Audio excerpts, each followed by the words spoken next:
Njombe, karibu kabisa na uwanja wa Taifa,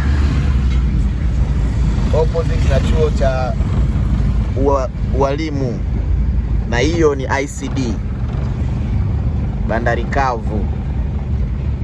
Bandari Kavu,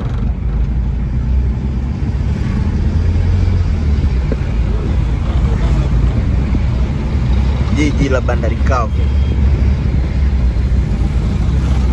Kwa namna hii huwezi kuondoa foleni kwenye mji wa Dar es Salaam. Hakuna namna unaweza kuondoa foleni. Yamkini ICD hizi zinaweka mizigo ya kwenda nchi tofauti tofauti, na inapokea makontena kutoka kwenye nchi tofauti na kule Kwala, ambapo kila nchi husika ina bandari yake. Mzigo wa Kongo ungeenda kwenye yadi ya Kongo, mzigo wa Malawi ungeenda kwenye yadi ya Malawi na kadhalika.